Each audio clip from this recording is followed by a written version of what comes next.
So today we're going to talk about what's behind leg and feet cramps at night when you're doing keto. It's called nocturnal leg cramps. So if you try to look this up, you're not going to really find very much. In fact, they don't really know what causes it. I'm just going to give you my 2 cents on this because we've gotten some really good results dealing with leg cramps when you're doing keto. This is really an electrolyte problem. Electrolytes are electrically charged minerals that help the conductivity of certain things in the body, specifically muscles and nerves, and they help push fluid in and out of the cells.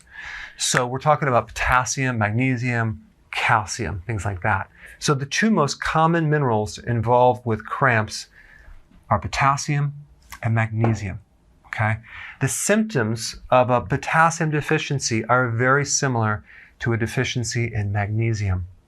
Magnesium, by the way, is a cofactor. It's a helper mineral in over 300 enzymes. So it's involved in anything nerve and muscular, including the heart. It generates ATP, which is the energy of the cell. And so if you're deficient, you're going to get tired. You're going to have muscle weakness, tremors, okay? It could be like little resting tremors, arrhythmias, which is an abnormal rhythm of the heart, and hypokalemia, which is basically low potassium. So if you're low in magnesium, you can also then affect the potassium levels. Also loss of appetite, and I already mentioned weakness, okay? With potassium, very similar symptoms. Potassium controls the cell energy. It's involved in the cell pump of things going in and out of the cell. It's involved with nerve and muscle and also sleep. Both these minerals are involved in relaxing the body and helping it feel calm. And the other thing that these minerals are involved in is the ability for the muscle to fully relax and not stay in a cramp. Okay, so now you're on keto. Why are you getting these cramps and why are they at night? So I have some theories on why they are at night versus the day, but let's first talk about what could happen when you do keto, especially in the beginning. When you are in keto adaptation, your body does require more potassium and more magnesium, especially if you're going into keto coming off of a high carb diet, because you've already been depleted, because higher amounts of carbs will deplete these. And so you're now going into keto and you're doing IF, and your body's using your reserves, which if you don't have much there, you can end up with a deficiency. So this is why I always recommend either taking potassium, magnesium with electrolyte powder, or making sure you're getting it from the diet. So the foods that are high in potassium, magnesium are really the leafy greens, okay? At the heart of the chlorophyll molecule, which is all the green stuff in those leafy greens, you have magnesium. So magnesium are in the greens, also potassium are in the greens. And I've been recommending consuming 7 to 10 cups a day. Now you might say, well, that's a lot of greens, and when I consume that, I might get bloated, in which case that means that you have an intestinal problem and you probably want to lower it, okay? But if you don't have an intestinal problem, you want to start to increase your greens. Now, should they be raw or should they be steamed or slightly cooked? I would say do 50-50, because when you cook them, you actually do enhance certain phytonutrients and you do increase the availability of certain nutrients. And on the other hand, when you have some raw, you also get other factors like enzymes and you get other nutrients that are a little bit higher.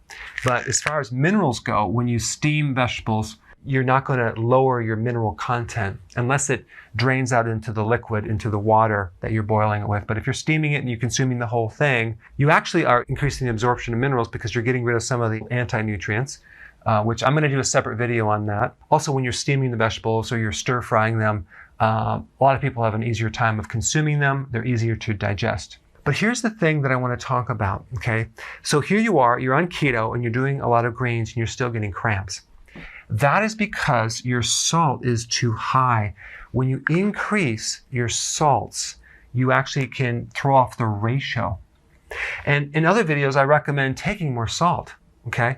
In this situation, if you get cramps and you're consuming a lot of greens, just cut back your salt a little bit because you're doing too much, and then your cramps will completely go away.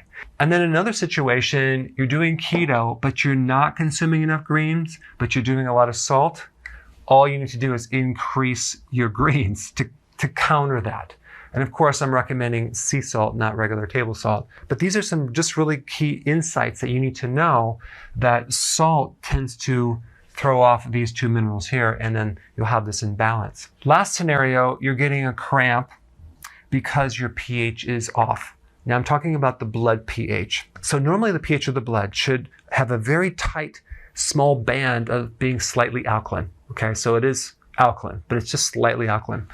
If the blood is slightly too alkaline, what happens, one of the symptoms is twitching, okay, tetany, could be here, could be in the arm, and cramping, okay? And this is another reason why I recommend apple cider vinegar, right, in your water through the day, because adding apple cider vinegar can help just push your pH into the right level, make it not as alkaline, and then you'll start absorbing these minerals a little bit better, including calcium, okay?